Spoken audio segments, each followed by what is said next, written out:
Entonces, creo que la embarré, porque voy a hablar de los tres hiperparas. Bueno, no, dale, dale, igual el objetivo siempre va a ser el mismo. Al final miramos qué hacemos ahí, Diego, tranquilo. Muchas gracias de todas maneras. Ah, madre, esto no me corre. Listo. Bueno, mi idea es hacer la presentación de hiperparatiroidismo. Yo traté de hacer pues como una aproximación muy general de cuáles son como los puntos críticos para poder hacer el abordaje, que creo que tendremos bastante tiempo de discusión. Uno puede hacer un abordaje, digámoslo así, tratando de ver en dónde se encuentra la alteración. Si la alteración o la anomalía es una anomalía intrínseca, en donde el problema realmente es una alteración en la excreción de la PTH, y en este caso, aquí cuadrarían el hiperparatiroidismo primario y el terciario, pues que ya más adelante veremos, pero hay algunos autores que discuten acerca de su real existencia y clasificación como terciario. Yo creo que, pues, de verdad es una entidad, pues, como tal, no me queda la duda, pues, pero en la literatura no encuentro esas discusiones. Y si la anomalía es extrínseca, usualmente hay una alteración en la homeostasis del calcio y se produce un aumento en la producción de paratormona. En este caso, pues nos encontraríamos con un hiperpara secundario y los órganos que juegan un papel importante serían el riñón, el hígado y el intestino. A modo de recuerdo, uno tiene 4 glándulas paratiroideas. El origen embriológico es importante conocerlo porque se origina del tercer y cuarto arco faríngeo, va a aparecer alrededor de la cuarta, quinta semana de vida y se va a producir algo que se llama una migración caudal alrededor de la octava semana, pero solamente es histológicamente visible a partir de la semana número 14. Me perdonan los cirujanos, fue como la gráfica más bonita que encontré. Yo sé que ustedes están acostumbrados a gráficas mejores, pero esto es simplemente como para la localización de las glándulas. Tenemos 2 glándulas No, superiores bailarina. y inferiores. Las glándulas superiores en el 80% se van a localizar en la cara posterior, entre la unión del lóbulo superior con la parte central de la glándula tiroidea. Y la localización de las paratiroides inferiores es un poco más variable. También tenemos unas localizaciones ectópicas, y esto es supremamente importante. Puede que no nos aprendamos pues como tal los porcentajes, pero es importante porque las gamografías, como mencionaba el doctor Villegas, a veces no nos permiten la localización exacta y a veces arrancamos con ultrasonido. Entonces, esta es una de las razones.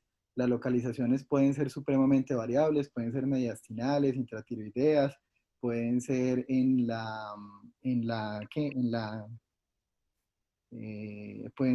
pueden ser paraesofágicas, y en un porcentaje mínimo que es menos del 2% se pueden localizar en la parte superior de la glándula tiroides. Entonces tenemos unas localizaciones ectópicas que en el momento de hacer el diagnóstico también nos representan un reto. Uno debe conocer más o menos cuál es el tamaño, cuáles son las dimensiones de las glándulas paratiroideas y por qué a veces es tan difícil la localización y la resección de las mismas.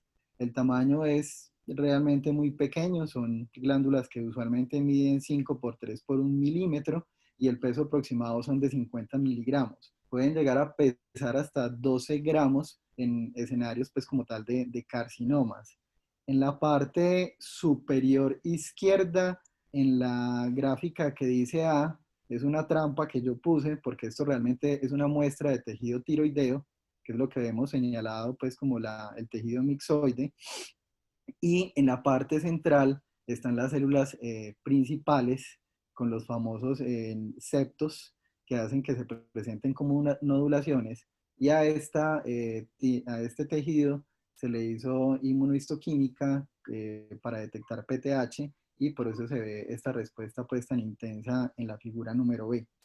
Y en la figura de la parte inferior vemos como tal una muestra de patología de una glándula paratiroides que se caracteriza por tener el tejido, las células grasas, que son estas, las células principales, que son las que tienen este núcleo un poco más definido, y podemos ver localizados los famosos septos, que nos dan la impresión pues de tener como de separarlos como en unos nodulitos o unos lobulitos. Es muy importante, yo creo que aplica, por eso fue que les dije que había escogido todos los hiperparas, porque la fisiopatología no se escapa. Digamos que esto resume la fisiopatología de la gran mayoría.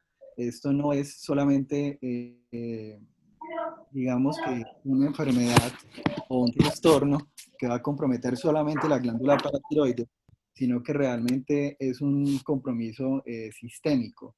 Obviamente vamos a tener a la glándula paratiroidea como el eje central de todo el problema, pero también vamos a tener la glándula tiroides con las células que producen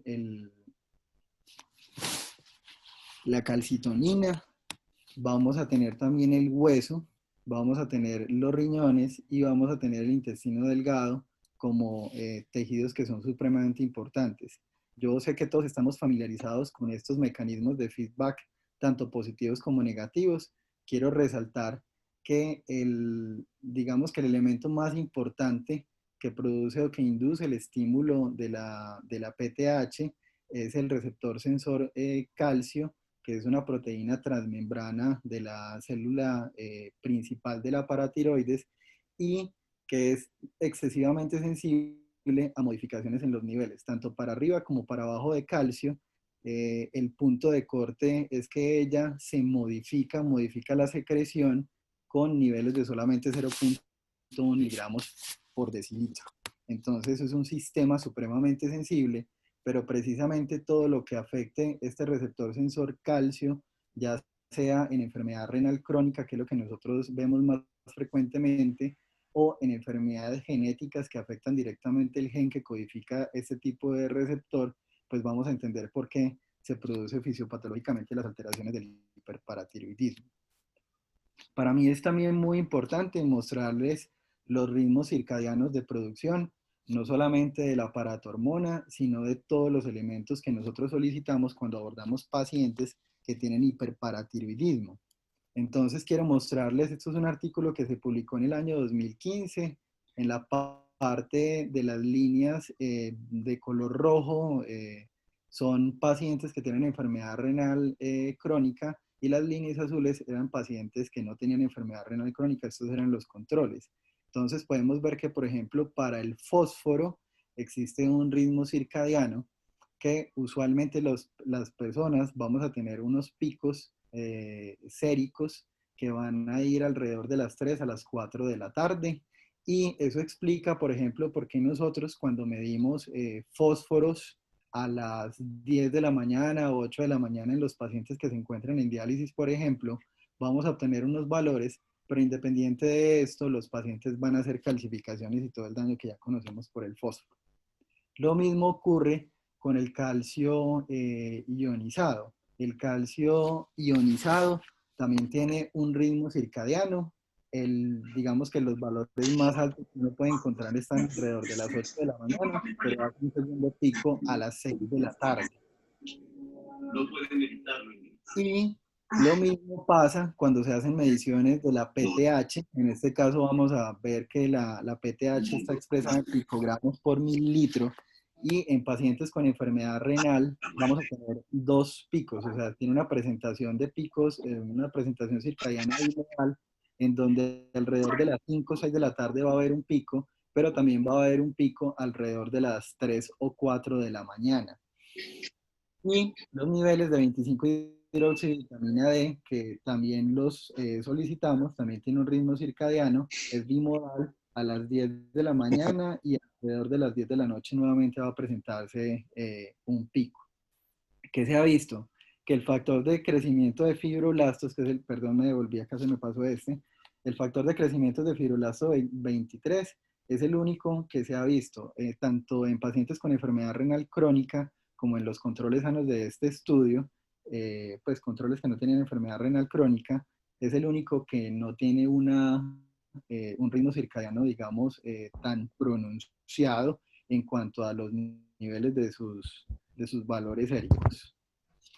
La paratormona es una hormona que se fragmenta, sufre varios procesos de excisión, se libera cuando se está produciendo, se produce como una preproparatormona que mide 115 aminoácidos. Luego se produce un proceso de excisión dentro de la misma paratiroides, en donde queda con 90 aminoácidos. Esta se va a denominar ProPTH y el corte se hace en el extremo aminoterminal, que esto es muy importante conocerlo, porque todos sabemos que la acción biológica de la PTH va a depender directamente de los primeros 4 a 7 aminoácidos, que es el extremo aminoterminal. Y la PTH como tal es la que se va a liberar en 84 aminoácidos. El proceso de la biosíntesis usualmente es menos de una hora y esta PTH es secretada por un mecanismo de exocitosis en respuesta a alteraciones o modificaciones en los niveles de calcio de tan solo 0.1 miligramos por decilitro. ¿Cuáles son los inconvenientes, digamos, para las mediciones de PTH que tenemos todavía? Es que tiene tres tipos de secreción. Hay una que es como la secreción basal o continua, hay otra que es la circadiana que les mostré y hay otra que se presenta en pulsos. Esta de pulsos es supremamente importante en las formas secundarias, sobre todo en enfermedad renal crónica, porque se ha visto que los pulsos normalmente son pulsos que oscilan entre 10 pulsos durante el día, pero en enfermedad renal crónica se van a presentar más de 10 pulsos y la duración de estos pulsos va a ser mayor con las implicaciones que tiene pues tener un exceso de PTH dentro de una persona y el compromiso pues cardiovascular y el daño en cuanto a enfermedad mineral ósea que se va a producir. La paratormona es aclarada en el plasma por el riñón y también por el hígado.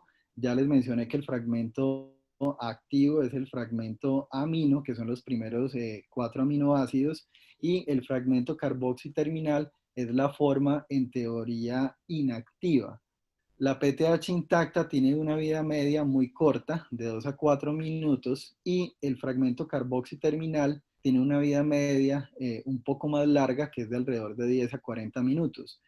Nosotros por preconcepto tenemos que el fragmento carboxiterminal es inactivo, pero se ha encontrado un receptor específico diferente pues al receptor 1 de la PTH, que está pues a nivel de hueso, de riñón y de intestino, y el receptor 2 que está más localizado a nivel central. Se ha encontrado un tercer receptor que se denomina el receptor para el extremo carboxiterminal, que por los datos que tenemos hasta el momento parece parece tener un efecto protector en los hiperparas porque genera una reducción de los niveles de calcio. ¿Cuál es el impacto que tenga realmente desde el punto de vista clínico de este receptor? Hasta la fecha no lo conocemos muy bien, pero sabemos que existe este tipo de receptor. Ya cuando nosotros tenemos cuando podemos hacer las mediciones de la PTH, tenemos que la PTH intacta va a representar entre el 5 al 30% del total de la aparatormona, el fragmento carboxiterminal va a ser la gran mayoría y el fragmento aminoterminal o su forma activa va a ser menos del 1%, pues ya les mencioné que la vida media es extremadamente corta. Cuando hacemos digamos, esta primera parte es supremamente importante porque cuando nosotros hacemos la medición de la PTH, la medición que se hace es con pruebas de inmunoensayo en doble sándwich y tenemos hasta el momento tres tipos de generaciones. Las pruebas de primera generación solamente eran capaces de detectar con los antígenos del extremo carboxilo terminal.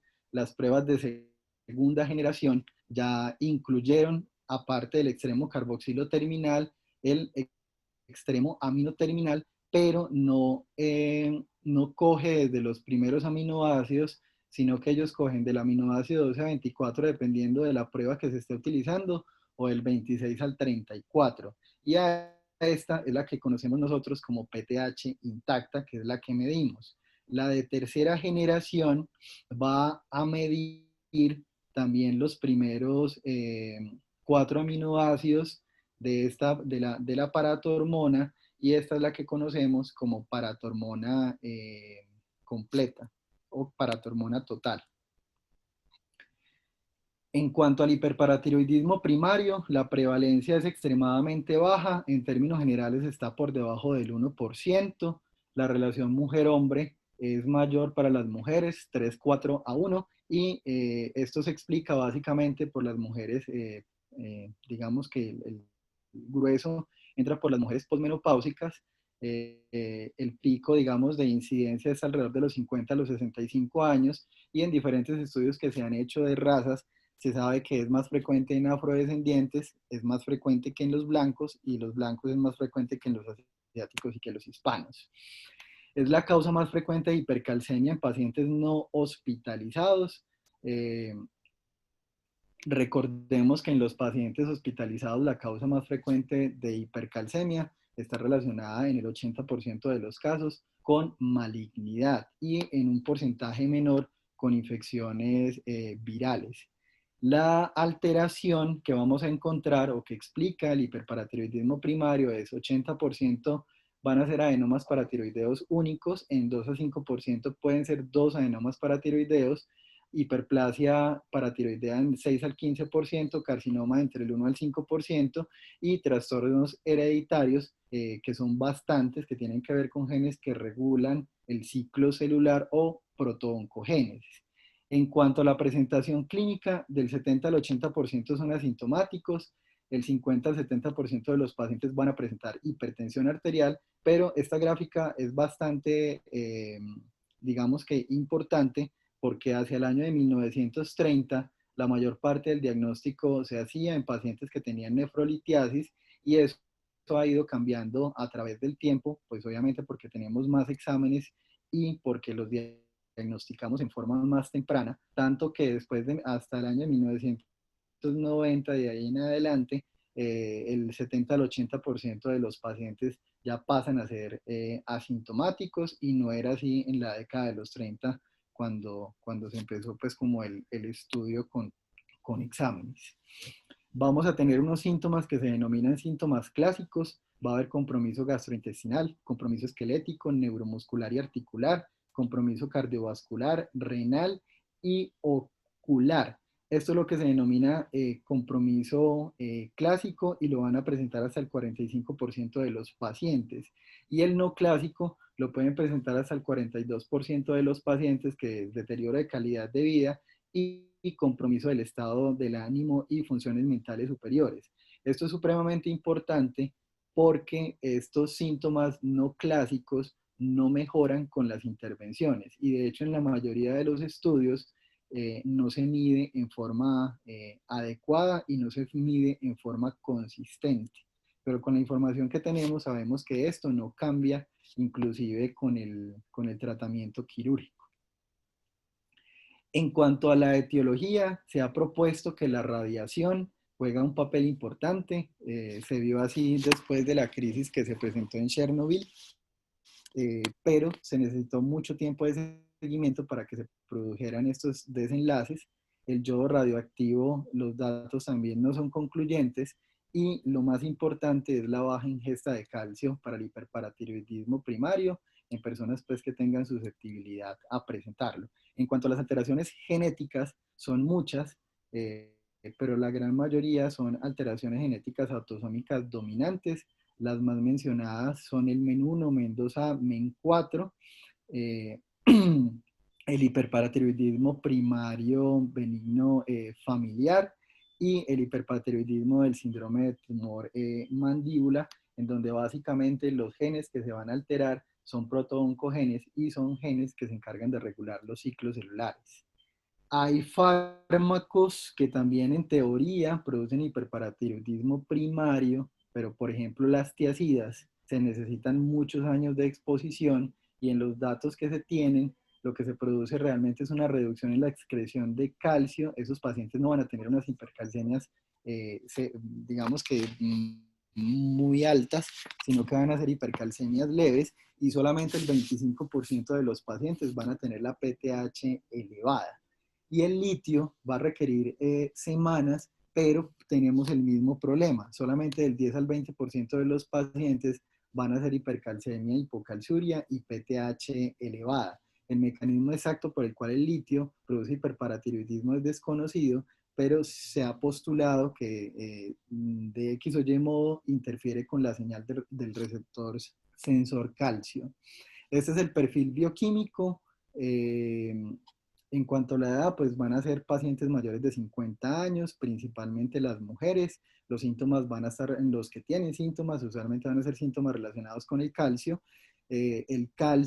ajustado por albúmina va a ser un calcio de 2.55 milimoles, que eso va a equivaler más o menos a 8.5 y puede llegar hasta 4.5, que es alrededor de 16. La PTH intacta se va a encontrar sobre los límites superiores. El magnesio tiende a estar un poco, digamos que elevado, pero cuando lo comparo con el hiperpatiroidismo con hipercalcemia e hipocalciuria familiar, los niveles de 1,25 hidroxivitamina D a menudo van a estar elevados y el ratio de aclaramiento entre calcio y creatinina en la mayoría de los casos es superior a 0.015 cuando yo estoy haciendo la diferenciación con el hiperparatiroidismo, con hipercalcemia hipocalciúrica benigna familiar. Estas son las indicaciones de cirugía. Me pareció bastante interesante porque en este artículo se muestra O sea, cómo se ha tienes modificado que saber hasta dónde llega la injerencia desde de cambio. 1990 hasta el año 2003, en donde no se han presentado modificaciones mayores y se tienen en cuenta 4 parámetros. El primero es que el paciente tenga menos de 50 años, sería una de las principales indicaciones, que tenga compromiso a nivel óseo, medido con densitometría ósea, que tenga compromiso ya sea lumbar, cadera, cuello de fémur, radiodistal o que se demuestre fractura vertebral por algún medio, por algún tipo de imagen, ya sea tomografía, resonancia magnética. A nivel renal, que los pacientes tengan una depuración de creatinina por debajo de 60 mililitros minuto y que tengan niveles de calcio mayores a 400 miligramos en 24 horas o que se demuestre que existe nefrolitiasis o nefrocalcinosis por cualquier técnica de imagen. Esto aplicaría pues para los pacientes que se encuentren asintomáticos y para aquellos pacientes que se encuentren sintomáticos, pues la indicación de cirugía también pues es clara. El paciente que se encuentra asintomático realmente se beneficia de ser llevado a manejo quirúrgico. Yo espero más tarde el concepto de los cirujanos. Hiperparatiroidismo secundario, como se los mencioné al principio, se presenta es una anomalía extrínseca con una alteración en la homeostasis del calcio y va a haber aumento en la producción de la paratormona. Las Diego, causas son múltiples, Diego, ¿sí? te quedan 3 minuticos. Listo. Vale. Las causas son múltiples, van a haber causas gastrointestinales, van a haber causas relacionadas con la vitamina D. En la enfermedad renal crónica tenemos esto supremamente claro porque van a ser pacientes que van a tener hiperfosfatemia, déficit de 1-alfa hidroxilasa, niveles bajos de 1.25 de hidroxivitamina D y uno de los problemas más grandes en la enfermedad renal crónica es que se va a producir una acumulación del fragmento C-terminal de la PTH. Pero también van a haber alteraciones genéticas que pueden, digamos, causar el hiperparatiroidismo secundario y también lo podemos ver en pacientes con metástasis de cáncer de próstata y también pacientes que tengan compromiso de tejidos blandos como la rhabdomiolisis, pancreatitis aguda, sepsis y quemaduras. Este es el perfil de los pacientes. Vamos a medir niveles de albúmina, niveles de fosfato, PTH, 25-hidroxivitamina D y fosfatasa alcalina. Cada uno va a tener pues como algunos puntos que le permiten a uno llegar al diagnóstico, pero básicamente va a depender de qué tan exhaustivos seamos en el interrogatorio con los pacientes. Y el hiperparatiroidismo terciario, la existencia es debatida por algunos autores, pero hay una secreción autónoma y se va a producir un hiperparatiroidismo hipercalcémico, en donde la alteración es básicamente una alteración intrínseca, en donde hay un aumento en la excreción de PTH que escapa completamente a los mecanismos de regulación que tiene la paratormona. Es muy frecuente, o la forma más frecuente de la enfermedad renal crónica, y vamos a ver un problema grande, y es que existe una subexpresión del receptor sensor calcio. Usualmente va a afectar las 4 glándulas, y existen otras enfermedades asociadas al X o enfermedades autosómicas dominantes en donde también se puede presentar esto. Este es digamos que un cuadro que resume todo lo que les he presentado de los 3 tipos de hiperparatiroidismo. Y finalmente les quiero mostrar en cuanto a técnicas de imagen cuáles están en primera línea y en segunda línea. En primera línea vamos a tener el ultrasonido, las sensibilidades bajas. El problema grave con esto que es operador dependiente. Tenemos técnicas de medicina nuclear con gammagrafía, pero gammagrafía que en teoría debería ser combinada con SPECT o con CT para mejorar sensibilidad y especificidad. Digamos que uno de los problemas graves es que no permite detectar adenomas de menos de 1.4 centímetros, y se han hecho protocolos en donde se mezcla ultrasonido con medicina nuclear para aumentar el rendimiento, que puede llegar a una precisión de hasta el 97%, pero va a depender directamente del tamaño del adenoma. Y en segunda línea vamos a tener tomografía dinámica en 4 dimensiones que permite detectar adenomas de menos de 1.4 centímetros. El problema es que necesita más radiación. La resonancia magnética también es una excelente alternativa, sobre todo en caso de pacientes que requieren ser reintervenidos. Y definitivamente en cuanto a sensibilidad, especificidad y LRs positivos, en este momento los mejores datos los tiene el PET-CT o la PET con resonancia magnética, que incluso permite una valoración funcional. El problema va a ser el costo y la menor disponibilidad. Listo. Diego, muchas gracias por tu exposición. Tenemos aquí una serie de preguntas. La primera, ¿hay diferencias entre indicación quirúrgica? Mejor dicho, tú como nefrólogo, ¿cuándo defines que el paciente debe ser llevado a paratiroidectomía? ¿Algún valor específico? ¿Síntomas? ¿Calcio? ¿Fósforo? ¿Qué sabes sobre esto? ¿Y qué hay de evidencia hasta el momento para que le pidamos ayuda a los cirujanos?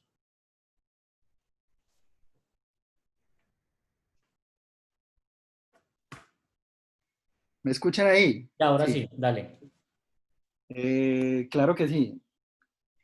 Los pacientes que se encuentran sintomáticos son pacientes que se benefician de ser llevados a manejo quirúrgico, ¿cierto? Los niveles de PTH como tal juegan un papel muy importante. Entonces, me explico. Para nosotros en enfermedad renal crónica, ¿cierto? Tenemos pacientes que obviamente los vamos a manejar con medicamentos, y son pacientes que, por ejemplo, si se encuentran asintomáticos y tienen PTH por encima de 1000 picogramos por mililitro en forma persistente, a pesar de habérseles ajustado el manejo médico, y que no responden en un periodo de 3 a 6 meses, que es el tiempo que uno les da de espera, esos pacientes se benefician de ser llevados a manejo quirúrgico. Y los pacientes que se encuentren sintomáticos con valores de PTH con punto de corte, por ejemplo, para guía CADIGO de 800, también son los pacientes que se benefician de manejo quirúrgico. Pero hay un bache porque CADIGO también le dice a usted que el punto de corte podría ser 9 veces el valor de la PTH que tenga en su laboratorio de referencia. Y el punto de corte usual son 65 picogramos por mililitro, y si uno hace la conversión da alrededor de 515, 520 picogramos mililitro. ¿Eso qué quiere decir? Que esos pacientes con PTH por encima de 520 también se benefician de ser llevados a manejo quirúrgico. Y definitivamente los pacientes que se encuentran sintomáticos con alguno de los órganos comprometidos, yo creería que independiente del valor de PTH, pues de qué tan poquito o qué tan alta se encuentre, son pacientes que realmente se benefician de ser llevados a manejo quirúrgico. Listo. Diego, la segunda pregunta. Tú hablabas de uno de los principales indicaciones en el primario de la edad, ¿cierto? 50 años. En el caso de los secundarios, ¿existe algún tipo de edad en el cual tú digas, hombre, pacientes por encima de 65, 70 años probablemente no son candidatos a preferiblemente manejo médico o indiscutiblemente sin importar la edad, sino únicamente la PTH y el calcio deben ser o no ser llevados a cirugía? Yo estuve revisando algunos estudios y hay pacientes que se están operando con rangos de edades bastante altos. O sea, digo, pacientes por encima de los 70, los 75 años de edad. Y esos pacientes, aunque el tiempo para ver el potencial beneficio, que es muy cortico, sí se ha visto que, por ejemplo, la calidad de vida, que es, digamos, lo que está tratando de modificarse en el mundo, en los estudios, sobre todo en enfermedad renal crónica, la calidad de vida sí se impacta. Entonces, por ejemplo, se les mejora calidad de vida a esos pacientes. Y cosas como, por ejemplo, cuando se hacen análisis de costos, cada uno de los pacientes que se opera, independiente de la edad, usted puede tener un ahorro, sobre todo cuando dentro del algoritmo se mete el compromiso óseo, específicamente hablando de fracturas. Eso también genera una reducción de los costos y de la carga del sistema de salud. Entonces, mi respuesta es que los pacientes con edades, o sea, los pacientes añosos, se benefician de ser llevados a manejo quirúrgico. Obviamente, yo estaría de acuerdo en que si un paciente tiene una expectativa de vida muy corta, tiene una carga de comorbilidades demasiado alta, con un índice de Charlson demasiado alto, un Karnofsky muy bajito, pues uno lo piensa, porque realmente sumarle digamos que la comorbilidad de la cirugía, pues no estaría uno tanto de acuerdo en hacer la intervención, pero en pacientes que tengan cargas más bajas de morbilidad, mejor funcionalidad, esos pacientes se benefician. Es decir, que no tanto la edad, sino más bien las morbilidades, ¿cierto? Y la pregunta del millón, ¿qué imágenes le haces? ¿Le mandas imágenes, sí o no? ¿Y cuáles? Tú aquí estás, inclusive tienes la diapositiva ahí puesta, en donde la ultrasonografía y la gamografía tienen sensibilidades muy parecidas y especificidades muy parecidas, e inclusive valores predictivos positivos muy parecidos. En algunas guías uno oye y cuando la suma, pide las dos, la sensibilidad y la especificidad aumenta. ¿Se debe mandar esos exámenes o no? Bueno, yo tengo un pensamiento, digamos que dicotómico acá. Si es por imágenes, yo creo que definitivamente los estudios están a favor. Yo no sé si me van a colgar todos pues con lo que voy a decir, pero sin tener en cuenta precios, debería ser PET. O sea, sin lugar a dudas. ¿Por O sea, qué? sí, o sea, tú dices sí, hacer la imagen, ¿cierto? Yo digo que sí. ¿Por qué? Por una razón supremamente sencilla. Cuando uno calcula los LRs positivos y los LRs negativos, que les dejé solamente el LR positivo ahí calculado, es de 15.4. Entonces son LRs demasiado altos. Si uno ya va a ver costos y demás cosas, pues me dirían sí que pues me estoy desfasando, pero uno la imagen sí. ¿Cuál es el problema del ultrasonido y cuál es el problema de la gamografía? Que es que las gamografías que nosotros solicitamos, al menos en nuestro medio, son gamografías que no van combinadas ni con SPECT ni con CT, simplemente la gamografía. Entonces tienen un gran problema para detectar las alteraciones, pues detectar, digamos que los adenomas y demás.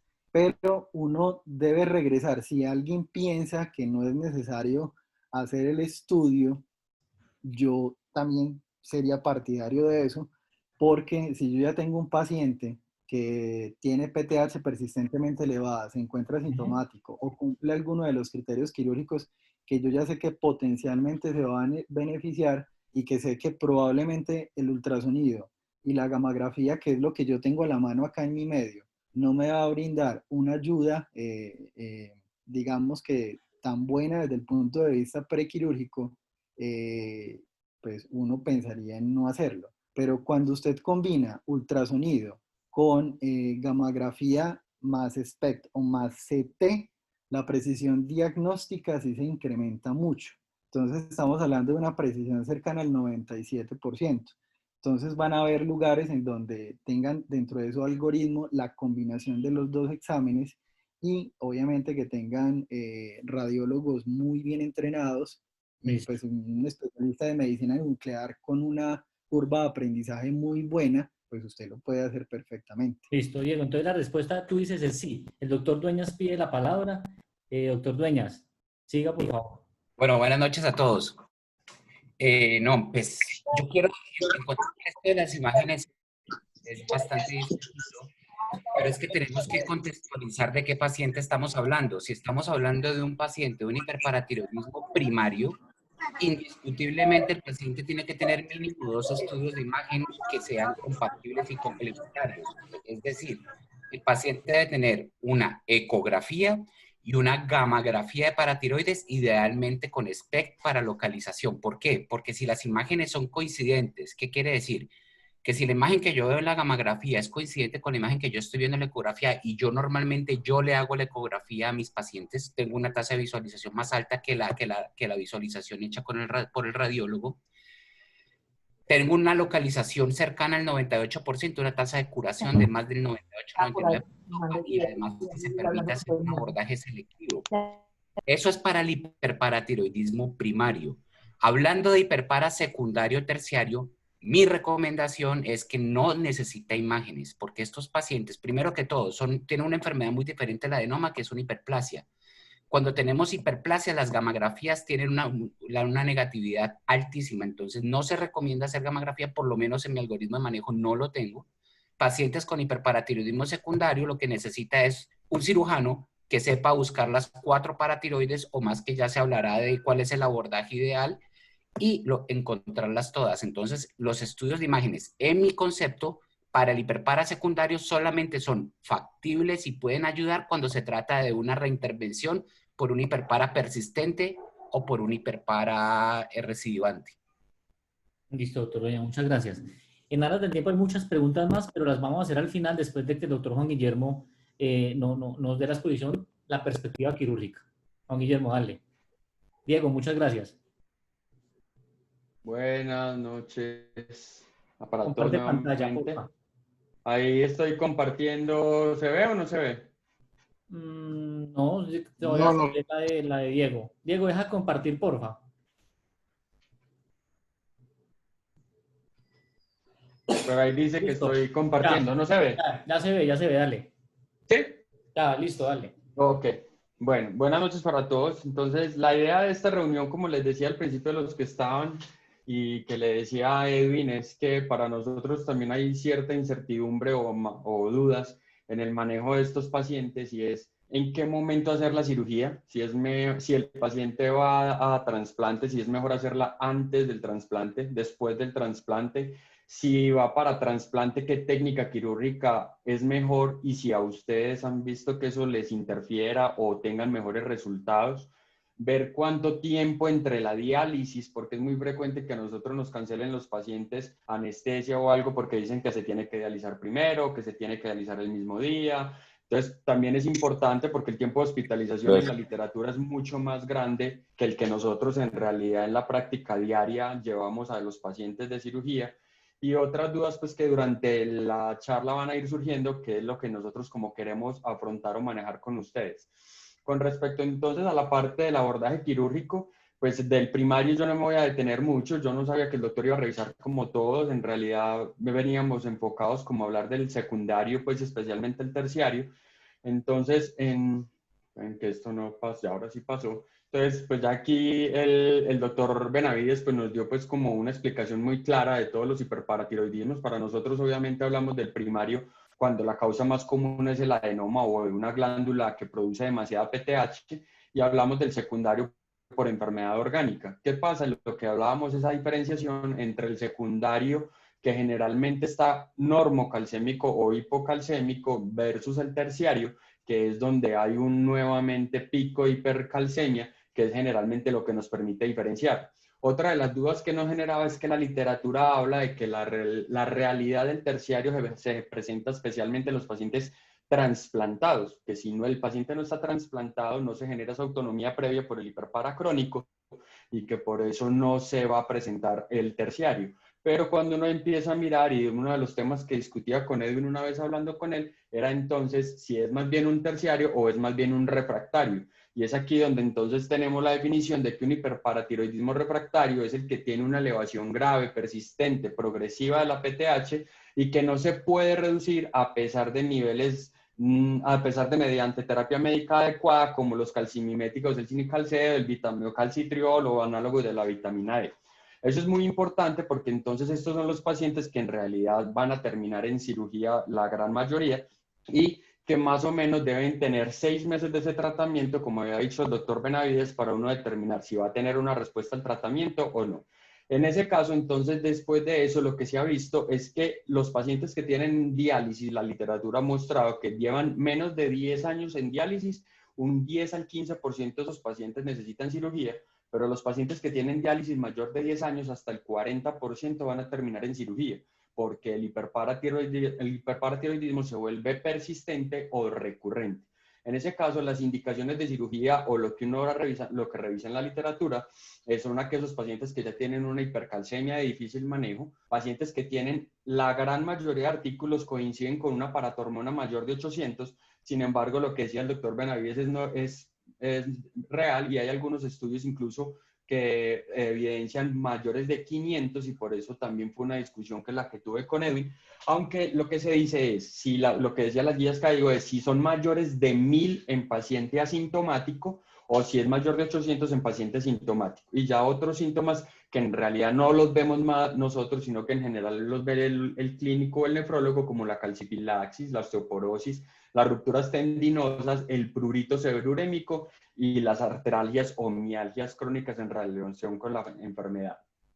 ¿Qué pasa? Lo que decía el doctor Dueñas en su intervención, el caso del hiperpara secundario y terciario es específico, es diferente, es una enfermedad que es una disfunción multiglandular, por lo cual para nosotros no es necesario estudios imaginológicos previos, porque el manejo quirúrgico no va a cambiar. La exploración de las 4 paratiroides es indispensable dependiendo de la técnica que se vaya a usar, pero las 4 paratiroides se deben explorar. Entonces, por eso la ubicación o un adenoma, de hecho se ha encontrado que algunos artículos que hacen imágenes decían que el 50% encontraba como el adenoma como primera hallazgo imaginológico, pero que cuando los pacientes se mandaban a patología a los estudios, lo que mostraba era una hiperplasia. Estos pacientes en realidad no pocos hacen adenomas, sino son hiperplasias severas.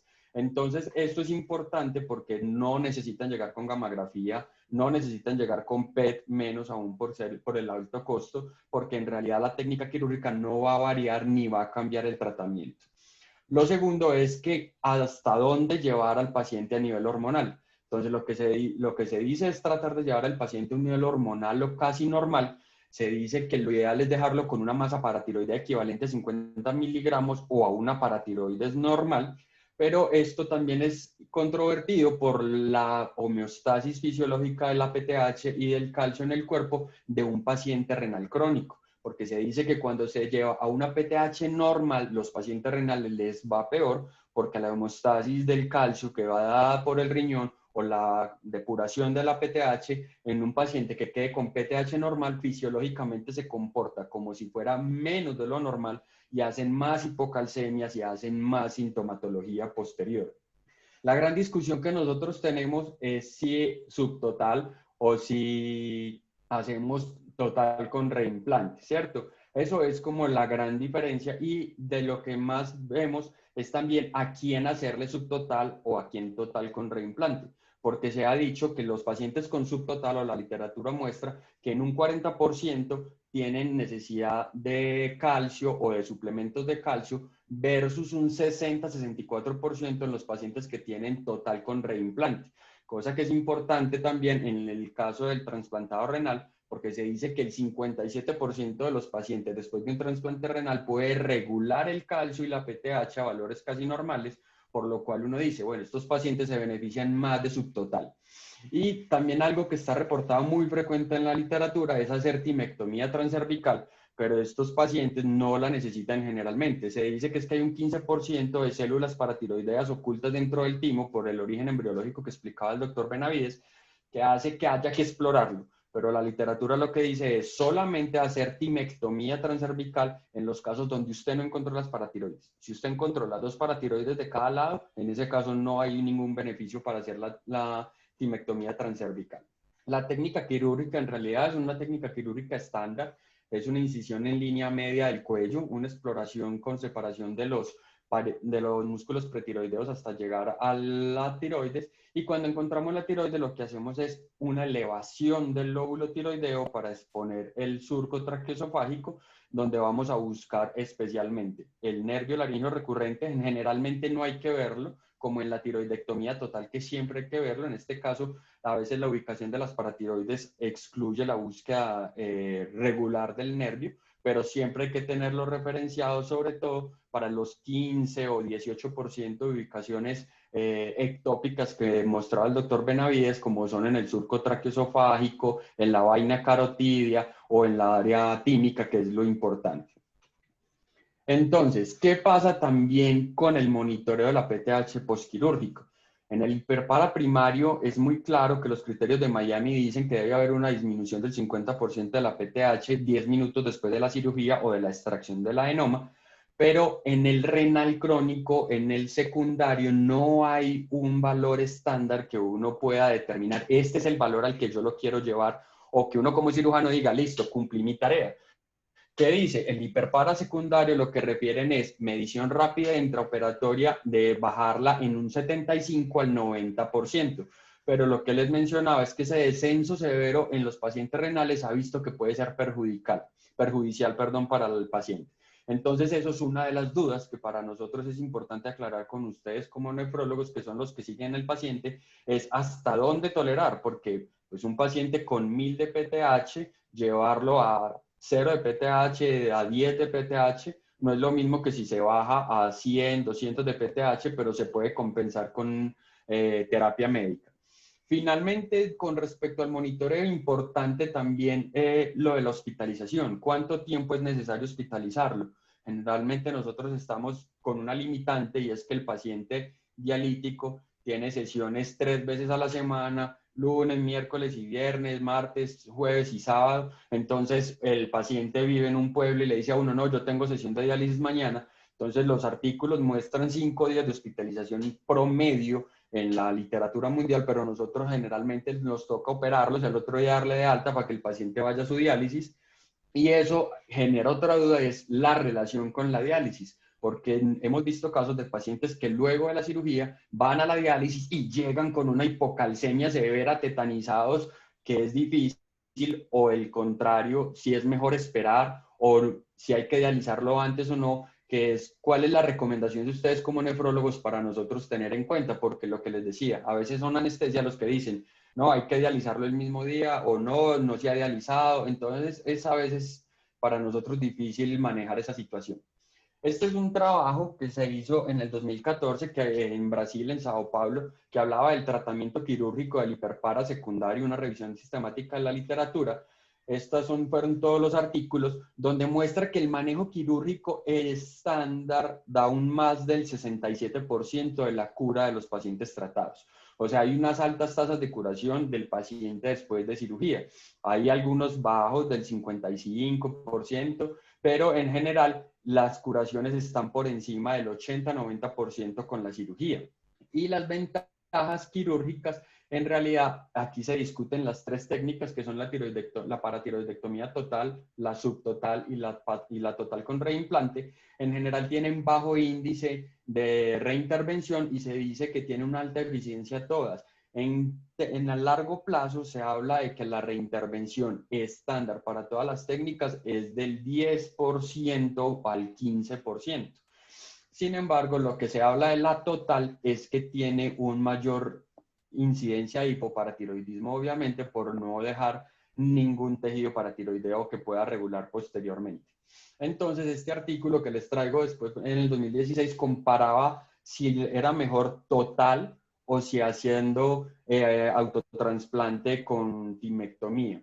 Lo que se vio es que lo que les mencionaba a estos pacientes, la variabilidad de los criterios de inclusión es que aquí dicen PTH 10 veces por encima del valor normal. que llevara más de 12 meses en diálisis y que tuviera, pues, que fueran mayores de edad. Ellos lo que muestran es que en general el tiempo de diálisis que uno ve era lo que yo les mencionaba, 58 meses fue la media, o sea, los pacientes en diálisis temprana no terminan todos en diálisis, pero después de 10 años casi todos van a terminar en cirugía.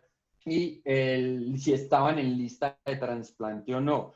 Miren que el 68, 69, 67% estaban en lista de trasplante en los diferentes grupos, pero esto es interesante, es porque hay un dato que me pareció llamativo, y es que al 2017 los pacientes que estaban en lista de trasplante podían esperar hasta 5 o 6 años para ser trasplantados. Entonces eso lo lleva a uno a decir qué momento es mejor para tomar la decisión de la cirugía, y sabiendo que muchos pacientes de estos se caen de la lista por deterioro clínico, por muertes, porque la muerte también es una causa de caída de la lista de trasplantes, o por otras comorbilidades, uno dice entonces, ¿qué técnica quirúrgica es mejor? Porque en este caso, una subtotal o una total con reimplante, pues no va a tener diferencia significativa. Y lo que vemos es que las PTHs en promedio siempre están por encima de 1000, 1200 en este caso. Y estos pacientes fueron después de los resultados quirúrgicos, si vemos la total o la total con reimplante, vemos que la PTH alcanza unos resultados muy similares, 54 después del posoperatorio y con unos niveles de calcio casi normales. Y miren lo que les mencionaba, en este caso los días de estancia hospitalaria eran 10 días, 8 días para cada grupo, cosa que nosotros no tenemos en nuestro medio. Y esto es lo que vemos. A 3 años, esos resultados se mantenían en el tiempo con las dos técnicas, sin tener incidencia en la clínica del paciente. Entonces, así salió este estudio que me pareció interesante traerles, y es la calidad de vida de los pacientes después de cirugía. Esto era comparando paratiroidectomía subtotal con reimplante, subtotal o total con reimplante. Esto lo que mostró es que lo interesante de este estudio es que ellos hablan de una reimplante de 90 fragmentos o 45 fragmentos. Yo no sé, pues, si el doctor Dueñas, yo que pues, aquí está el doctor Álvaro y conozco su técnica, no sé el doctor Dueñas qué técnica utilizará de reimplante, pero yo a ninguno de los cirujanos de la ciudad he visto que haga un reimplante de más de 5 o 10 fragmentos en el sitio de selección que tengan, pero esto incluía 45 o 90 fragmentos de menos de 1 milímetro. Es una técnica dispendiosa que no es fácil de hacer.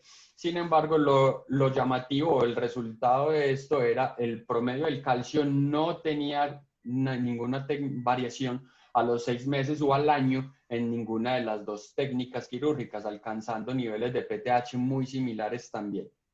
Pero la calidad de vida, los puntajes sí era muy diferente. Cuando los pacientes se operaban, tenían en el preoperatorio, esta barrita negra, tenían unos niveles de calidad de vida en el estado general, en el nivel corporal, en los dolores físicos, en la funcionalidad física, en el funcionamiento social mucho menores, pero después de cirugía esta cifra se mantenía en el tiempo con una mejoría significativa.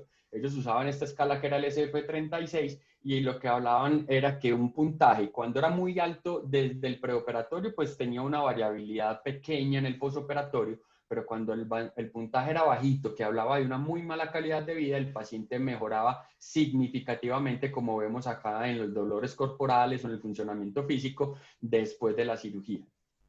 Entonces, buscando la comparación de las técnicas, esta es una revisión sistemática que salió en el 2017, incluyó 1.300 pacientes que comparaba paratiroidectomía total con reimplante versus la subtotal en los pacientes renales crónicos. Es un estudio, una revisión, perdón, de 3 estudios que se realizó en varias partes del mundo. Entonces vemos que la literatura pues, es interesante. Sin embargo, los periodos de seguimiento fueron diferentes, el promedio de pacientes fue diferente. Es un estudio muy heterogéneo, que es lo que le llama a uno la atención, que sigue sin haber como un consenso de los criterios de cirugía.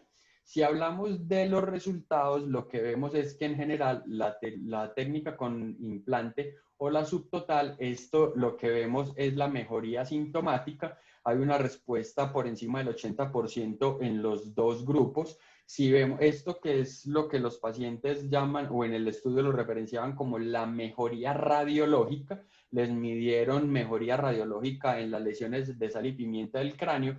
El 23 de 29 pacientes y 22, o sea, el 100% de los pacientes mejoraban con la técnica de subtotal. Y esta es la recurrencia. La recurrencia era por debajo del 10% en los dos grupos. Sin embargo, no había diferencias estadísticamente significativas. Los estudios fueron muy heterogéneos.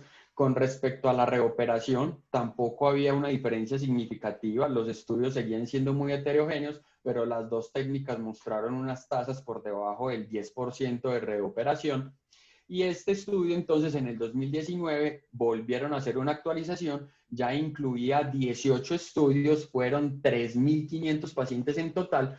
Y de lo interesante de esto es lo mismo, una media de 5 días de hospitalización, no hubo diferencias estadísticas en los valores de PTH para las diferentes técnicas, y el tiempo quirúrgico sí fue mayor, 30 minutos con respecto a la subtotal, tiempo que para nosotros es elevado porque el tiempo normal de una paratiroidectomía en nuestro medio está muy por debajo de los 120 minutos, así sea con o sin reimplante. Pero la mejoría sintomática se mantuvo estándar, no hubo una diferencia significativa entre los dos grupos, incluso incluyeron tres estudios que fueron prospectivos, y los resultados mostraron una mejoría del 90% y casi del 100% en el grupo de total con reimplante. Los cambios radiológicos se mantuvieron estables, pero la tasa de hipocalcemia era otra cosa que ellos querían mirar, querían ver si eso mejoraba. En realidad tampoco hay una variación importante entre las dos técnicas con la tasa de hipocalcemia, que en este caso la heterogeneidad de los estudios no fue tan significativa. Lo que es importante para el análisis, la tasa de persistencia, miren, 7 casos en 114 pacientes y 3 de 152 en la técnica de total con reimplante. Y el tiempo de recurrencia, sí, lo que uno observa, a pesar de que es difícil por la heterogeneidad de los estudios, es que los pacientes con subtotal pueden tener periodos más largos, hasta 100 meses, antes de tener una recurrencia, y los estudios de total con reimplante tenían 65, 60 meses como el tiempo máximo de la recurrencia.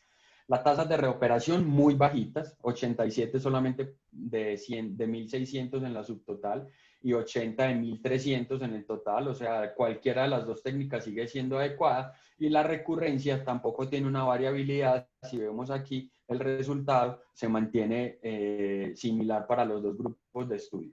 Pero esto es lo importante, que si vemos las recurrencias, volvemos a la heterogeneidad en los criterios. Había algunos que hablaban de 9 veces mayor del valor normal, otros por encima de 500, otros que tuviera PTH mayor de 300, otros que fuera, si era mayor de 6 meses se hablaba de recurrencia, y si era en los primeros 6 meses de cirugía se hablaba de persistencia. Entonces creemos, incluso mire, aquí hay uno de hablaba de 5 veces, entonces como esta disparidad de criterios es lo que hace difícil el manejo al final.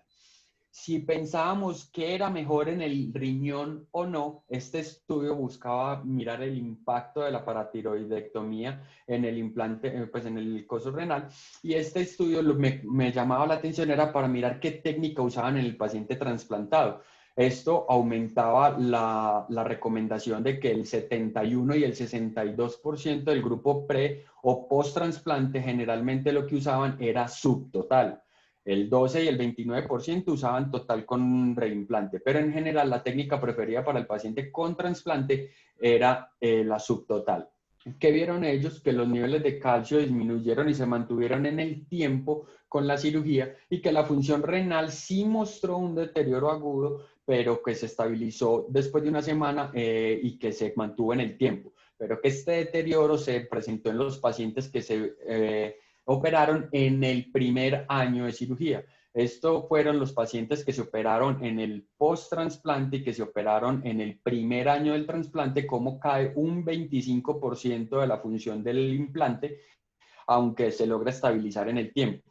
Si vemos esta gráfica que es cuando se hace antes del trasplante y este cuadradito que es el de después de un año del trasplante, la función del injerto o la función renal se mantiene mucho mejor en el tiempo con respecto a los pacientes operados después en el primer año de cirugía. Y la PTH, lo que vemos es esto, la PTH se mantuvo estable, si vemos aquí la intacta, se mantuvo durante el primer año después del posoperatorio muy bien y sin alcanzar niveles nuevamente de hiperpara y con un calcio controlado también en 9,4 en todos los pacientes. ¿Qué vemos? Que los pacientes pretransplante sí se operaban y había un aumento nuevamente de la PTH en el periodo pretransplante, pero como les mencionaba previamente, que hasta el 50% de los pacientes después del trasplante normalizan función paratiroidea, se vio que lograban mejorar nuevamente las cifras, aunque no lograban llegar a una cifra normal de PTH. Entonces, este estudio también mostraba cuál era el tiempo, si influenciaba o no influenciaba. Ellos decían que el tiempo no influenciaba en la función renal. 83 pacientes fueron llevados a paratiroidectomía después del trasplante, 18 en el menos de un año, más 65 pacientes mayor de un año, pero la técnica que usaron, volvemos a ver, en este caso sí se usó total con reimplante en mayor cantidad de los pacientes que la subtotal, una media de meses de cirugía antes del trasplante de 23 meses y en el paciente post-trasplante la media fue de 30 meses, diciendo 15 meses a 74 meses, hecho que se contradice con el flujograma del estudio que mostraba que había 18 pacientes que habían sido por debajo del año del trasplante, lo cual ya hace pensar que hay un sesgo o un error en el estudio a la hora de interpretar los datos, por lo que ellos dicen que no hubo diferencias en el resultado del implante con respecto a su función renal. Pero a la larga vemos que los pacientes que se incluyeron, que fueron en el primer año, no fueron significativos, por lo cual siempre queda la incertidumbre. Y esto es la otra duda que nos surge con ustedes, en qué momento está indicada la paratiroidectomía, si el paciente ya está trasplantado, si temprana o tardía. Entonces ellos en este resultado lo que decían era eso, pero que la gravedad de los síntomas y la calidad de los síntomas que deben llevar a la decisión de la cirugía. Finalmente, este último artículo, lo que les quería mostrar es, este es un artículo publicado ahora en el 2020, es de marzo de este año, donde habla de la necesidad de un consenso para el manejo de los pacientes con hiperparatiroidismo en trasplante renal, porque no hay paridad en los conceptos. Entonces, si vemos esta pregunta, si los niveles que exceden 800 de la PTH son una contraindicación para el trasplante o afectan la sobrevida del trasplante, vemos que 58% dice que no es contraindicación, hay un 5% que sí, 37 dice que es relativa, y si hablamos de que si hay que considerar los niveles de 800 como una contraindicación para llevar el paciente a trasplante, 68 dicen que no, pero hay un 24% que dice que no, y hay un 7% todavía de nefrólogos que le niegan a ese paciente el trasplante porque dicen que es una contraindicación absoluta. Si hablamos del manejo del paciente antes del trasplante, miren la disparidad, ya se dice que nunca 7%, si raramente recomiendan hacer la intervención quirúrgica antes del trasplante en un 12%, ocasionalmente 66%, o sea, puede que sí, puede que no, y siempre solamente un 5%. Y en estas dos, que si son las técnicas quirúrgicas o la intervención quirúrgica, miren la variabilidad a 50%, 34%, 46%, o sea, hay una disparidad completa a la hora de tomar criterios y decisiones, por lo cual es más difícil para uno tener una decisión si el paciente si es quirúrgico o no, o si el paciente se va a beneficiar en qué momento específico de su enfermedad de llevar a cirugía. Juan Guillermo, muchas gracias, hombre, tu excelente exposición. Yo creo que nos aclaran muchas dudas y nos generan muchas más, pero voy a comenzar para que nos trates de aclarar dudas. Con respecto a las imágenes, en ese 10 a 15% que nuevamente genera hiperparatiroidismo, ¿se debe hacer algún tipo de imagen en este escenario o tampoco? ¿O te los mandamos o se lo mandamos a ustedes como cirujanos sin ningún tipo de imagen? quedando claro que General- para el manejo inicial, sin imágenes. Sí, generalmente va a depender, porque el asunto va a depender de la técnica, ¿cierto? Si es un paciente que es una subtotal, generalmente lo que se deja es una marcación en el lecho donde se dejó el pedacito de paratiroides con un ligaclip, entonces la imagen no va a aportar. En ese caso uno va directamente a donde está. Obviamente es más difícil un cuello que ya fue quirúrgicamente tratado previamente, pero no. Y si es aún más un reimplante, pues la causa está ahí. En esos casos donde no se encontraron las paratiroides completas, donde se hizo una incompleta, podría tener cabida algún tipo de estudio. Pero en realidad, si el paciente tiene una técnica con una subtotal y hay una marcación, pues tampoco habría una necesidad expedita de hacerle estudio a todos los pacientes. Es decir, no. La respuesta entonces No. sería no. Es que fíjate que nos ha sucedido, me ha sucedido incluso, cuando antes solicitábamos exámenes, yo la verdad ya hace ya un tiempo no pido exámenes, llegaban donde el cirujano y si no tenía adenoma decían no tiene indicación quirúrgica. No sucedía con el doctor Zanabria, claro está, pero sí sucede. Eh, Hay una dificultad, Edwin, que yo sí lo he visto desde hace tiempo y es el medio. Es que por decir algo, un paciente lo operó el doctor Sanabria y puede que recayó a los 2 años y él le recayó y le cayó al doctor Dueñas. Entonces él no sabe qué técnica le hizo, no se sabe dónde lo reimplantó, el paciente no se acuerda, no se sabe si le dejó la derecha, la izquierda. Entonces en esos casos probablemente haya necesidad de hacer imágenes en esos pacientes o el cirujano lo solicite, ¿sí me entendés? Pero que cuando el paciente cae del mismo cirujano no hay necesidad, pero uno sí ve que muchas veces el paciente aquí en nuestro medio lo ve uno, lo programa el otro, lo opera el otro y lo sigue otro. Entonces, eso es lo que generalmente puede llevar a que se sobreabuse de las imágenes en Medellín o en el medio, pues. Juan Guillermo, ¿cuál es la técnica que ustedes utilizan? En este momento nosotros estamos usando, si el paciente va para trasplante renal o está en lista de trasplante, subtotal. Si el paciente es un terciario o ya es un dialítico crónico que no va a ir a trasplante, total con reimplante. Y el reimplante lo hacemos en pectoral. Ok, perfecto. Ahí, Carlos, el doctor Carlos Henao solicita la palabra. Dale, Carlos. Y ya vamos a la Muy, pregunta de Diego. gracias, Edwin. Muy buenas noches. Gracias, doctor Benavides y doctor Sánchez, por excelente revisión. Tengo varias dudas y también creo que parafraseando al doctor Sánchez son producto del medio. Lo primero es que hay un relajamiento total en la medición de la PTH, que se ha vuelto completamente difícil de medir por lo que vimos de la variabilidad de la hormona según la hora, primero. Segundo, porque no están teniendo el cuidado con el manejo de la muestra, con la refrigeración o manteniendo la temperatura pues adecuada para el procesamiento, y eso genera unas dudas inmensas. Pongo mi ejemplo, tengo más de 150 pacientes crónicos en diálisis con PTH mayores de 1000, en los cuales han recibido calcitriol durante todo el tiempo. Entonces eso es una cosa que me preocupa. Lo segundo es lo mismo que decía el doctor Sánchez y lo que tú acabas de decir, y es que por lo menos en mi caso con los aseguradores que trabajo el régimen subsidiado, el 90% de los pacientes, si llegan a cirugía de cabeza y cuello para valoración para una posible paratiroidectomía en paciente sintomático claramente, lo devuelven porque no tiene imágenes. O le mandan las imágenes, entonces para la cita se demoró 6 meses y para las imágenes otros 6 meses, entonces ya vamos en un año y cuando eso el paciente ya se fracturó o hizo pues la calcificación vascular respectiva. Y lo otro es que yo no sé si son olas en el tiempo. Yo no sé si tú te acuerdas, Edwin, el doctor Villegas, el doctor Uribe me pueden ayudar, como en alrededor del 2010 o 2012, una ola donde todos los nefrólogos nos volvimos a poner a estudiar hiperparatiroidismo y se acalló la enfermedad y estuvo muy tranquila un tiempo.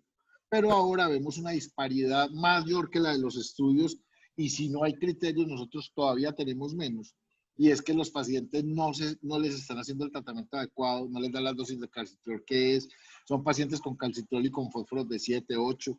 Entonces son cosas que uno dice, venga, ¿a dónde vamos a llegar? Entonces yo pienso que una de las almas que tiene este club de revista es que nosotros como Sociedad de Nefrólogos aquí en Antioquia tratemos de hacer unas guías de manejo lo más productivas posibles y más prácticas en ánimo de hacerle el trabajo más fácil a los cirujanos y que ellos nos lo hagan más fácil a nosotros.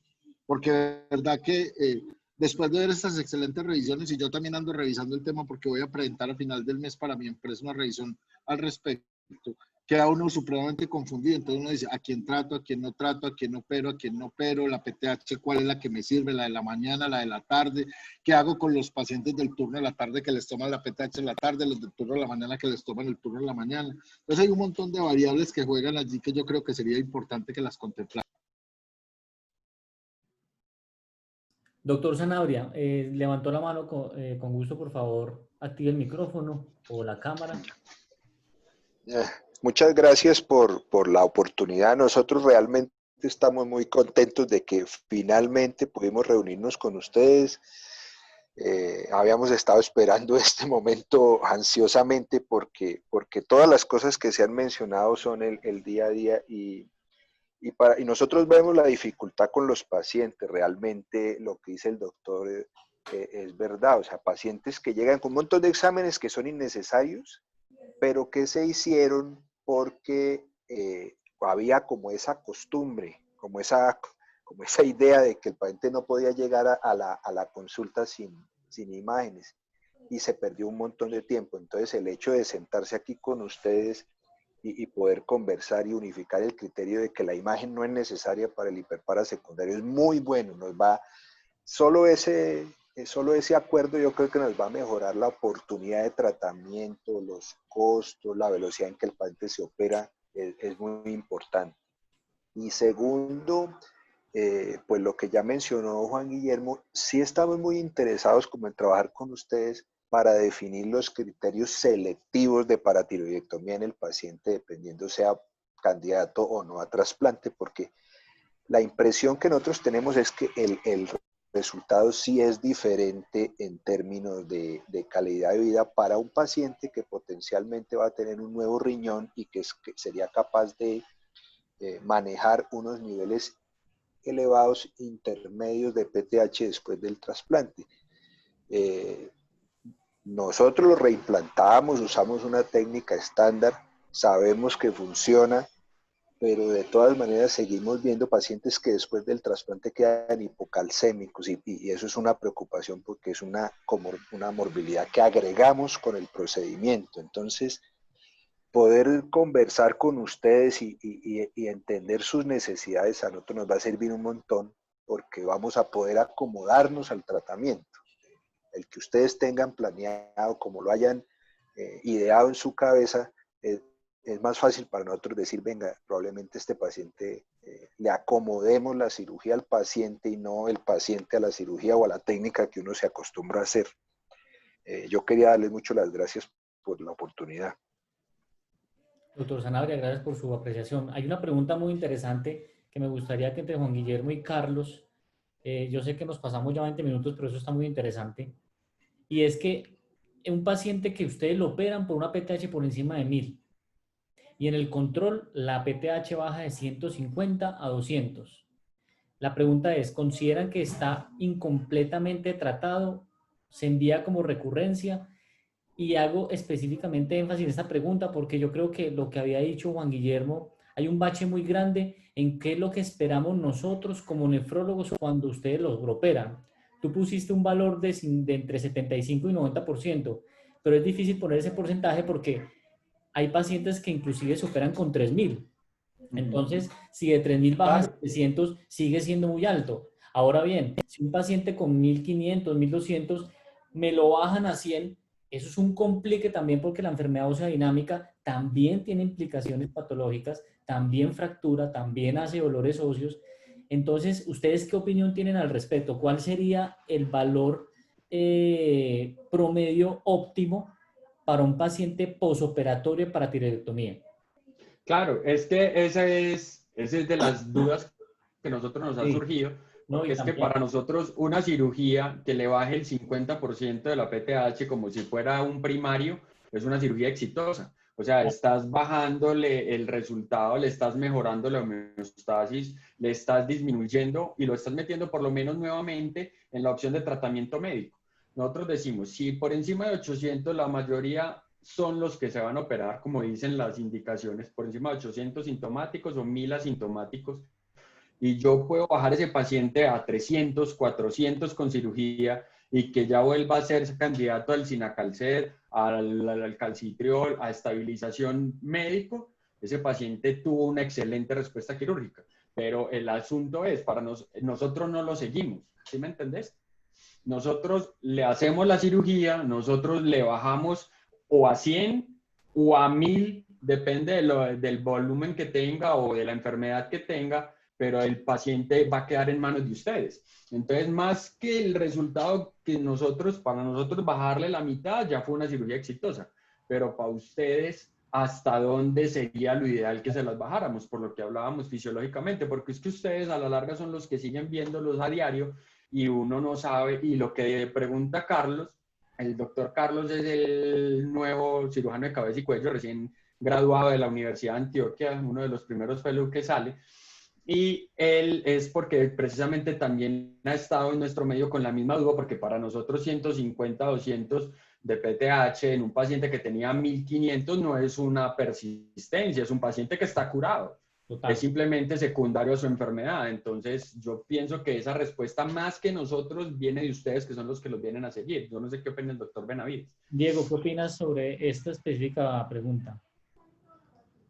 Yo opino exactamente lo mismo, yo estoy de acuerdo. Esos pacientes no deberían tener PTHs bajas. De acuerdo. O sea, definitivamente no debería pasar.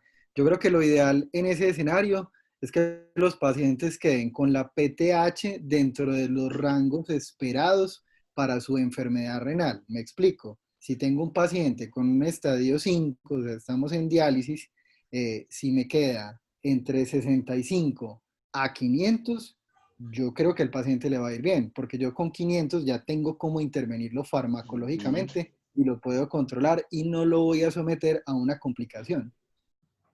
Totalmente de acuerdo. Y es que el problema también, fíjense que cuando uno maneja el hiperpara secundario, hay momentos en los cuales hay contraindicación para usar calcimiméticos o análogos de la vitamina D por la hipercalcemia y la hiperfosfatemia. Pero si lo llevamos a 30 o 40 PTH, tienen que tomarse 10 pastillas de calcio, 10 pastillas de calcitriol y persisten hipocalcémicos con síntomas. Entonces, pasamos de una enfermedad ósea hiperdinámica a la contraparte que es mucho más inclusive letal, que es la enfermedad ósea dinámica. El doctor Dueñas tiene la palabra. Por favor, doctor. Bueno, buenas noches otra vez.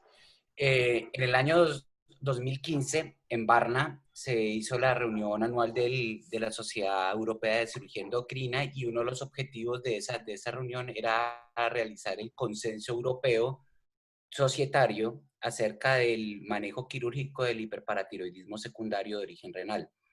Uno de los ítems que se valoró dentro de estas guías y se hizo una revisión bibliográfica exhaustiva de la misma fue a cuánto tenían que llegar los pacientes. Valorando las tasas de recidiva, las tasas de recurrencia, las tasas de persistencia y las tasas de morbilidad asociado, sobre todo cuando quedan muy bajos los niveles de PTH. Y la recomendación de la Sociedad Europea de Cirugía Endocrina es que lo ideal es que los pacientes deben tener entre 150 y 300 de PTH posoperatorio. Sí, que son valores casi, que es el valor de la PTH que deberíamos tener en pacientes en estadio 5 diálisis, ¿cierto? De acuerdo. Correcto. Sí, totalmente de acuerdo. Por encima de 300 se habla de persistencia de la enfermedad. ¿Por qué? Porque cuando empieza a subir la paratormona por encima de 300 es cuando empiezan todas las alteraciones asociadas de la morbimortalidad del hiperparatiroidismo. Al punto que cuando los pacientes tienen 500 de PTH, la mortalidad cardiovascular se incrementa en un 25% en estos pacientes. Por eso la recomendación de empezar el manejo activo de la PTH es cuando está por encima de 300, sea con quelantes de fósforo, con calcimiméticos, con calcitriol, con lo que lo queramos hacer, pues dependiendo de la dinámica de cada paciente. Pero a partir de 300 de PTH empieza a afectarse la morbilidad y la mortalidad de los pacientes. Y cuando está en 500, la mortalidad se aumenta en un 25% solamente por origen cardiovascular, sin contar la morbilidad ósea, que es mucho mayor. Y doctor Zanabria, tiene la palabra. Lo que dice el doctor Dueñas es correcto. O sea, nosotros sí pensamos que hay unos niveles, digamos, esperados. La situación en la que estamos actualmente es esa, y por eso, digamos, parte de la conferencia de Juan Guillermo era enfocarlos en diferenciar el paciente que está en lista de trasplante y aquel que no, porque tenemos la impresión de que son dos pacientes diferentes. O sea, ¿por qué lo digo? Un paciente de 30 años que tiene una PTH de 1500, está esperando ser trasplantado y no se puede trasplantar porque tiene la PTH elevada. La solicitud siempre es, venga, opérenlo para poderlo trasplantar con seguridad, para poderlo llevar a una condición adecuada de trasplante. Y yo a ese paciente le pongo esos 1500 en 150. Siempre tengo el temor de que una vez se trasplante con el nuevo riñón, ese paciente, su valor real de PTH se le caiga y quede hipocalcémico, que es muy difícil de controlar porque es un paciente sano que tiene que tomarse 10 tabletas de calcio, 4 de calcitriol al día.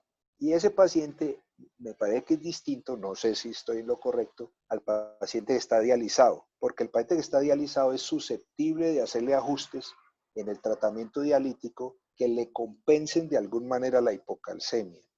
Pero no lo sé, yo quisiera saber ustedes qué piensan, si debemos mantener esa diferenciación, si esa diferenciación en realidad no existe, es un embeleco, pero sí sentimos, y por eso la cuestión de andar como tratando de explorar ustedes cómo ven el problema desde su visión. Doctor Uribe, le voy a dar la palabra y ya pongo también mi punto de vista sobre este aspecto específico del trasplante. No, mi comentario va especialmente a que yo pienso que esta es una enfermedad que no terminamos de entender y todo el mundo escribe una cosa distinta, porque es que cuando se habla de los valores normales y en particular hablemos del paciente estadio 5D, paciente en diálisis, donde claramente esperamos unos niveles de PTH entre 150 y 300, pero cuando nosotros miramos las recomendaciones de la última revisión de CADIGO con respecto a la enfermedad mineral y ósea, ellos hablan hasta de 9 veces el valor de la PTH de acuerdo al laboratorio que esté referenciando. Pero una cosa que a nosotros no se nos puede olvidar, el doctor Edwin lo dijo ahora, a lo que sí no nos podemos ir es a valores normales de PTH. Creo que nunca, jamás por debajo de 150, porque la enfermedad ósea dinámica es lo que mata a los pacientes nuestros. Si nosotros dejamos ese paciente adinámico, tenemos una cantidad de calcio disponible a que se pegue a las válvulas cardíacas, a los vasos sanguíneos, que nos hagan, el calcio queda libre para hacer todos los otros estragos que puede hacer.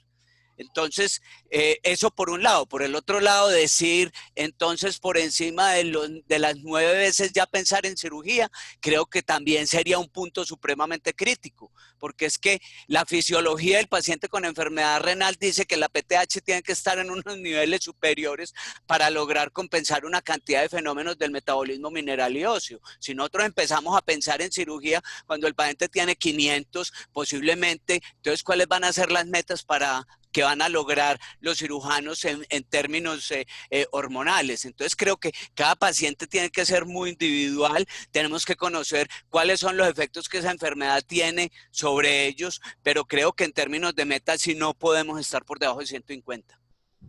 Y si las metas que se buscan realmente pueden parecer números mágicos, pero tal vez lo ideal si es que los pacientes estén entre 150 y 300, y creo que vamos a mantener una fisiología del metabolismo mineral y óseo muy buena. Doctor Uribe, y el plus ahí de pronto es que específicamente hay un bache entre PTH de 450, 780, que incluso si uno llegase a pensar en operarlos, deberíamos hacer biopsia ósea antes debido a que muchos de esos pacientes, a pesar de que tenga PTHs altas, puede concomitantemente tener enfermedad ósea dinámica. Es decir, cuando una PTH está por encima de 700, 800, se correlaciona muy positivamente con enfermedad ósea hiperdinámica. Por supuesto. PTH de 500 podemos tener incluso enfermedad ósea dinámica, ¿cierto? Entonces hay un bache también ahí específico sobre esto. Con respecto a lo que... Perdón, siga. Una cosita con respecto a lo que el doctor Dueñas estaba preguntando. Sí, Yo creo que realmente son dos pacientes diferentes, pero que necesitan un manejo igualmente de acuerdo. importante. O sea, si tenemos en consideración que el mero hecho de tener la paratormona elevada por encima de 300 aumenta el 25% de la mortalidad cardiovascular de un paciente renal que ya sabemos que es de alto riesgo cardiovascular, pues es un paciente que obviamente hay que tener una consideración especial, pero yo diría que habría que hacer un espacio aparte con el grupo de trasplante, porque lo que el doctor Dueñas dice es verdad. O sea, si uno lo mira desde lo que hemos analizado y de lo que uno ha revisado en la literatura, yo sería partidario, pues ya con PTH muy voladas uno no controvertiría nada, pero en PTH límite, como decir 1000, 1500, yo sí pensaría que al paciente le iría mucho mejor post-trasplante en la paratiroidectomía, siempre y cuando no tenga un severo alteración del metabolismo del calcio y el fósforo con calcio y fósforos muy elevados. O sea, que eso es otra cosa que tenemos que también empezar a definir. Es que hay muchos criterios que no están claros, o sea, no hay una definición clara de hiperparatiroidismo secundario con calcio normal o bajo, con fósforo normal o bajo. O sea, son muchos bemoles que tiene la enfermedad que hay que tenerlos en cuenta. Pero yo sí les diría, especialmente para que los cirujanos tengan el mensaje, y es que el paciente dialítico también tiene un problema independiente de la edad, y es que se nos están muriendo de enfermedad cardiovascular. Entonces le corregimos la diabetes para mejorarle la sobrevida, se siguen muriendo. Le corregimos la enfermedad cardiovascular, presión arterial y falla cardíaca para mejorarla y se siguen muriendo. Entonces ahí está el protagonismo de también la alteración del metabolismo del calcio. Carlos, yo creo que el punto específico sobre si manejar diferente el paciente que está en protocolo de trasplante en diálisis versus en no diálisis, ahí sí pues digo que no, porque el paciente se maneja igual, tiene las mismas indicaciones quirúrgicas, el mismo prototipo de manejo, y lo que sí es claro es que el paciente que va a ser trasplantado se debería llevar en óptimas condiciones. Eso incluye también un control óptimo de enfermedad ósea, de metabolismo mineral óseo. No estoy diciendo que tenga contraindicación para el trasplante, pero si un paciente está en lista de espera o pretende uno meterlo a lista de espera, pero tiene una PTH por encima de 1000, está asintomático, el paciente debe ser llevado a cirugía antes de. Esas Sí, concepto. no cabe la menor duda en ese escenario, Edwin, pero Sí. vámonos al paciente con PTH de 1000 asintomático que tiene hasta ahora indicación quirúrgica. Pero entonces uno qué hace, pongamos lo que dicen los doctores, le bajan la PTH y queda de 150, lo trasplantan y a cuánto se va la PTH. Entonces ese es el bemol que yo veo ahí que es duro de manejar y que por eso ameritaría como un capítulo aparte y que lo revisáramos todos, porque ese es un paciente críticamente enfermo que hay que solucionarle porque después le vamos a generar una enfermedad adicional a pesar de que lo trasplante. Doctor Mauricio. Quiero hacer un comentario que les va a parecer ridículo, pero a la próxima reunión que hablemos de esto vamos a tener que invitar a los anestesiólogos, porque quieren operar solamente los pacientes con 2 de creatinina, con 12 de hemoglobina y no les sirve la hipercalcemia. La cirugía plástica está cerrada, grave. No, pero es de verdad, no han entendido qué es lo que pasa con los pacientes con enfermedad renal crónica que van a cirugía. Sabemos que tienen alto riesgo quirúrgico, pero entonces no les vamos a solucionar el riesgo que representa toda la enfermedad mineral y ósea para su sistema cardiovascular. Pero no, cancelan a los pacientes de la manera más aterradora del mundo. Siempre hay una razón para no operarlos. Doctor, yo creo que usted tiene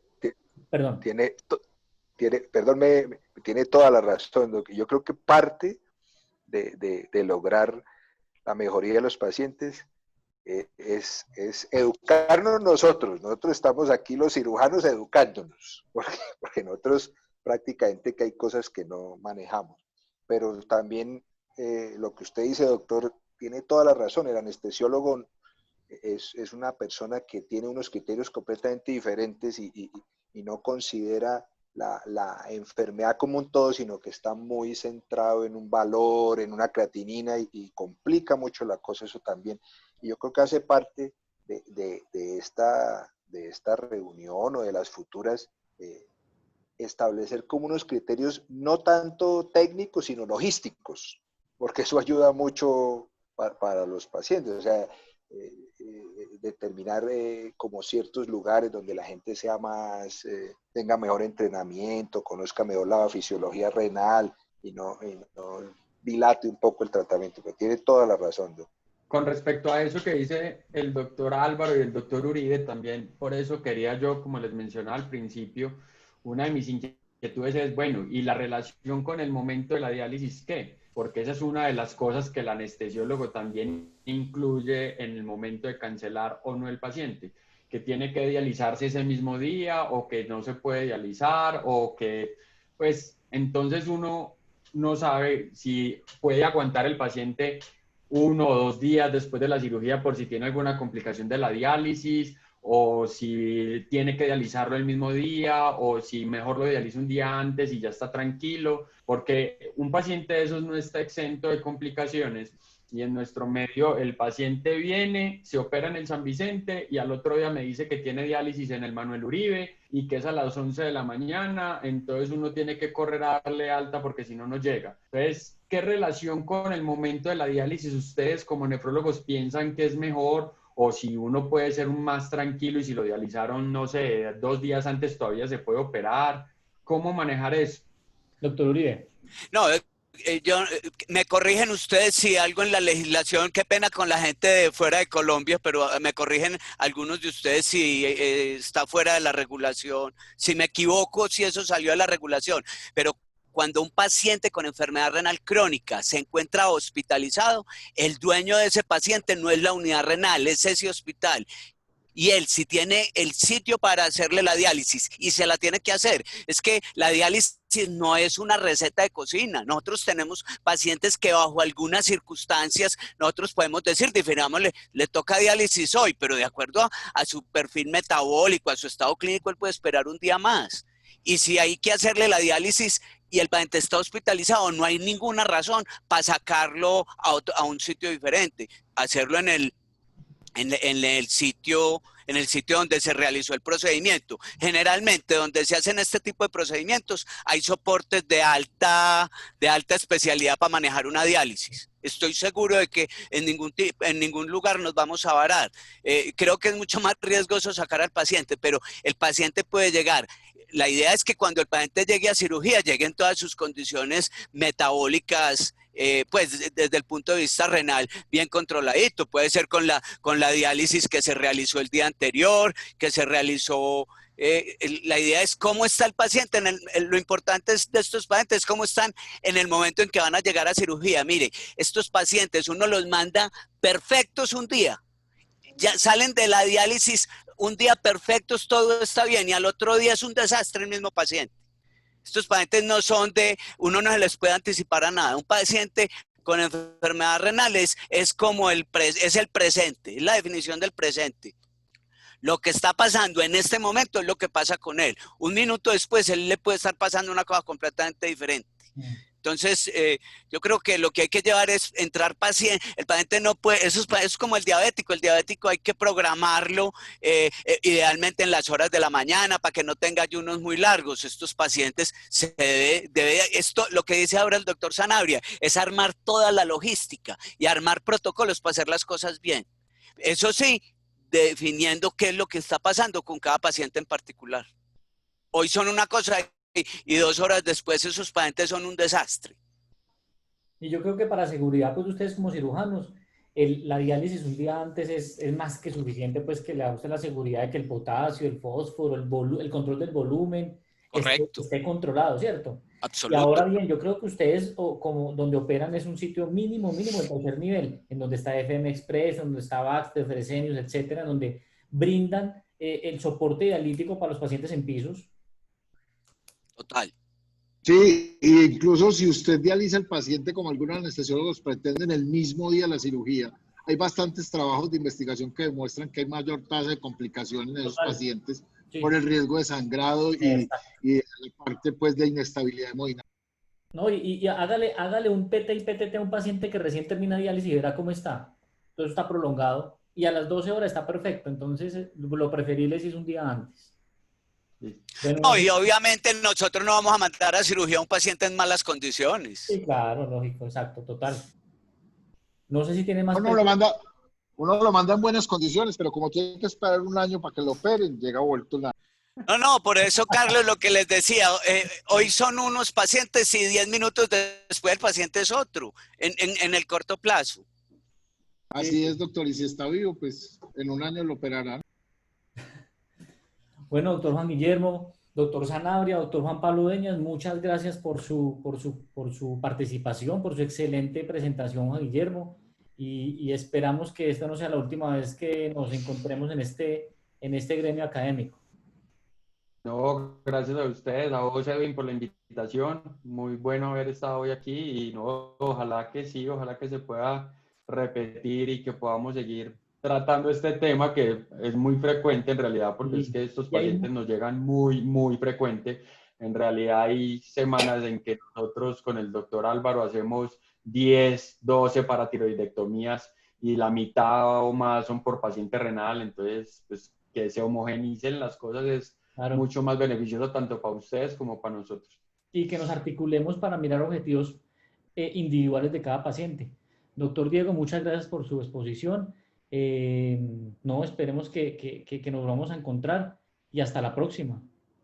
Muchas gracias. Gracias a todos por la invitación. Chao, chao. Buenas noches, que descansen, chao. Gracias.